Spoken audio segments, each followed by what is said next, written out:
नमस्कार मित्रों, आपका स्वागत है हमारे YouTube चैनल पर। मित्रों, आज मैं आप लोगों को वन के महत्व को बताऊंगा। वन हमारी प्रकृति की सुंदरतम देन है। प्रकृति के इस अनमोल उपहार का मानव जीवन में विशेष महत्व रहा है।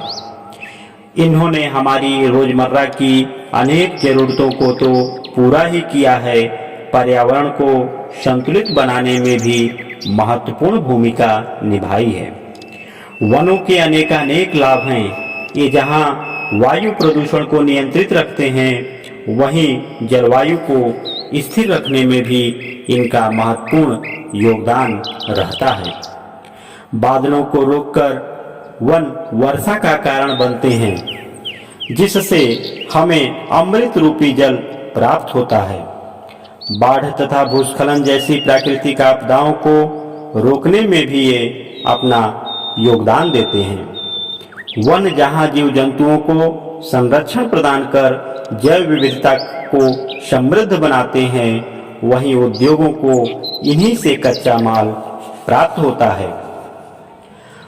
वनों की हमारे लिए कितनी उपादेयता रही है, इसका अनुमान इसी से लगाया जा सकता है कि हमें इन वनों से नाना प्रकार की औषधीय महत्व की वनस्पतियां तथा जड़ी बूटियां मिलती हैं, जो कि हमें आरोग्यता प्रदान करती हैं तथा हमारे देश की चिकित्सा पद्धति आयुर्वेद को आधार प्रदान करती हैं। आप जिधर नजर दौड़ाइए, आपको वनों की झलक किसी न किसी रूप में मिल जाएगी। फिर चाहे वह घरों की साज सज्जा हो, इमारती लकड़ी हो, कागज हो, खिलौने हो, खेल के सामान हो, रबड़ हो या कुछ और, अनेक प्रकार के मसाले जहां हमें वनों से प्राप्त होते हैं, वहीं गोंद, लाख, कत्था जैसे अनेक जीवन उपयोगी पदार्थ हमें वनों से ही मिलते हैं। रेशम आदि के कीट जहाँ वनों में पाए जाते हैं, वहीं शहद जैसे औषधीय महत्व के पदार्थों की प्रदाता भी वन है। हम कितने ऋणी हैं इन वनों के, जिन्होंने हमें अनेक अमूल्य सौगातें प्रदान की हैं। प्राकृतिक सुषमा की श्रीवृद्धि में भी वनों का महत्वपूर्ण योगदान रहा है। वन उपवनों को देखकर ऐसा लगता है मानो प्रकृति यहाँ बैठकर अपना श्रृंगार कर रही हो, खुद को सजा संवार रही हो। वनों की हरितिमा तो देखते ही बनती है। पक्षियों का कलरव व जीव जंतुओं की चहल पहल हमें अनूठा रोमांच प्रदान करती है। यही कारण है कि हमारे बीच वन पर्यटन का आकर्षण बढ़ा है और हम वनों की तरफ खींचे चले जाते हैं। आजकल वन पर्यटन से सरकार अच्छा राजस्व प्राप्त कर रही है। वन हमें आह्लाद और उमंग प्रदान करने के साथ साथ जीवंतता का संदेश भी देते हैं। वनों की दिव्य सुषमा हमें वहां पहुंचने पर देवलोक की अनुभूति करवाती है, क्योंकि प्रकृति को ही ईश्वर का दूसरा रूप माना गया है। वनों के कारण ही वर्षा होती है, जिससे हमें जीवन रूपी जल प्राप्त होता है। इस जल से जहां हमारे खेत हरे भरे होते हैं, वहीं भूगर्भीय जल का स्तर भी बढ़ता है। ये जलवायु को संतुलित रखते हैं और इनकी जड़ें पृथ्वी व मृदा के क्षरण को रोकती हैं। वन जल को संचित कर पानी को व्यर्थ होने से भी बचाते हैं। इनका हम पर कितना उपकार है कि ये कार्बन डाइऑक्साइड जैसी जहरीली गैसों को सोख कर हमें ऑक्सीजन रूप में प्राणवायु प्रदान करते हैं।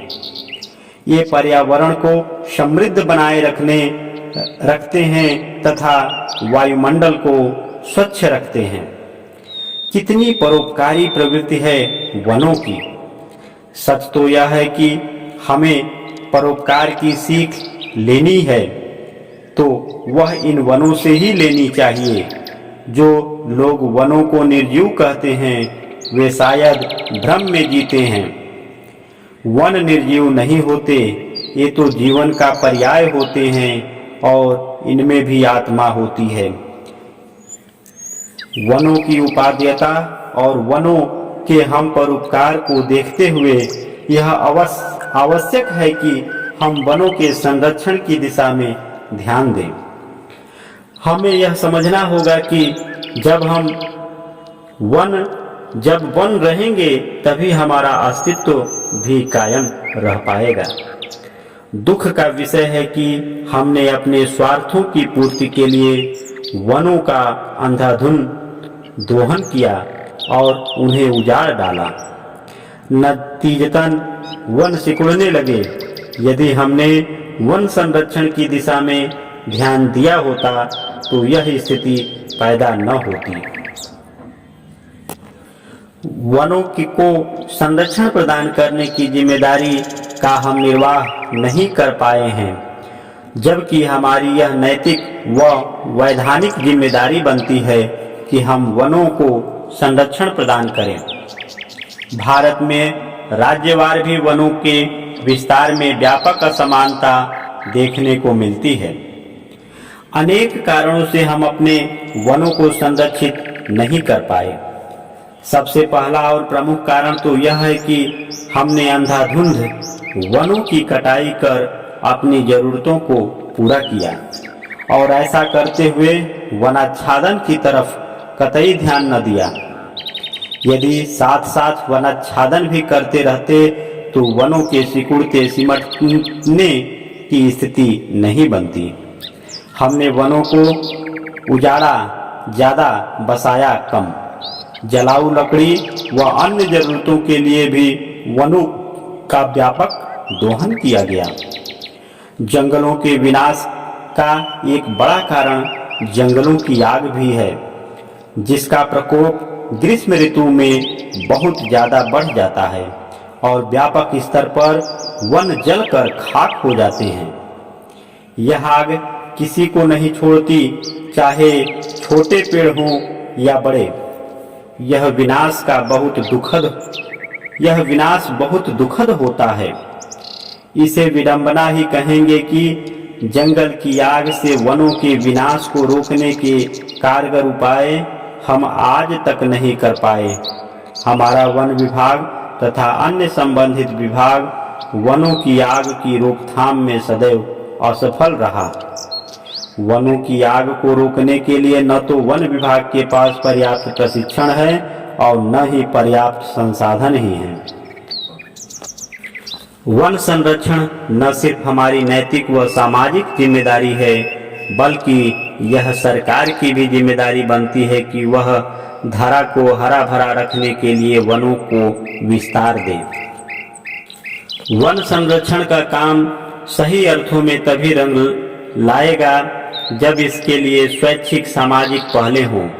वनाच्छादन तो किया ही जाए, वनों की अवैध कटाई का भी विरोध किया जाए।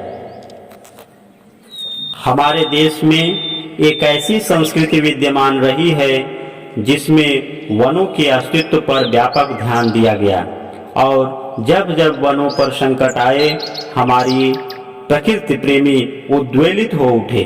उन्होंने आगे बढ़कर वनों के विनाश का मुखर विरोध किया। वनों के संरक्षण के लिए हमें अपनी वन संस्कृति को जीवंत बनाए रखना होगा। तो मित्रों, हमारा यह वीडियो आप लोगों को कैसा लगा? हमने वन संरक्षण की दिशा में जो कुछ अपने तरफ से आपको बतलाने का प्रयास किया, यह कैसा लगा आप लोग कमेंट करके जरूर बताइएगा। नमस्कार मित्रों।